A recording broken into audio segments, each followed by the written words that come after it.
At Monica's apartment, Joey and Chandler experience an uncomfortable situation when Carol breastfeeds Ben right in front of them. Although not uncomfortable with breastfeeding, Ross, together with Rachel and Chandler, finds the idea of tasting it nasty, and he flips out when Phoebe and Joey taste it. However, when he discovers that Susan has tasted it too, Ross is challenged by her and tries to taste the milk too, but as Carol expected, he's not up to the task. Meanwhile, Julie needs to abuse the discount of a friend of hers at Bloomingdale's, and Monica agrees to go with her.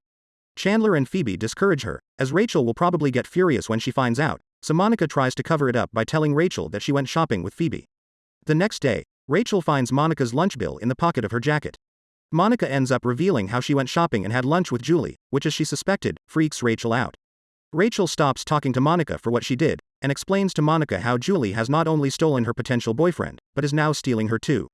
Monica dissuades this by telling Rachel that no one could steal her from her best friend. They make up and hug in a tearful reconciliation, which Phoebe joins in. Monica convinces Rachel that if she got to know her, she might see that Julie's not the worst and is quite nice. Rachel talks with Julie, who finds her intimidating and got the impression that she doesn't like her.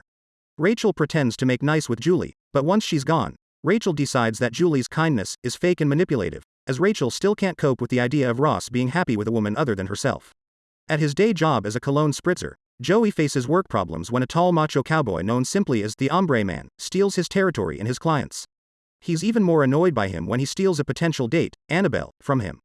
The Hombre Man is so good that the manager gives Joey a new cowboy costume to win customers' ombre style.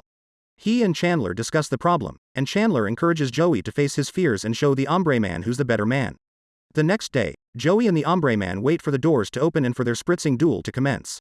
The Hombre Man is faster than Joey, but he spritzes the first cologne sample directly in the eyes of the first customer. The Hombre Man breaks his stoic character and apologizes profusely, while the manager yells at him, where we learn his name is Todd. Joey, feeling redeemed, finally goes out with Annabelle. After a long time, Ross gets himself to taste the breast milk, although not without gulping it down with half a dozen Oreo cookies.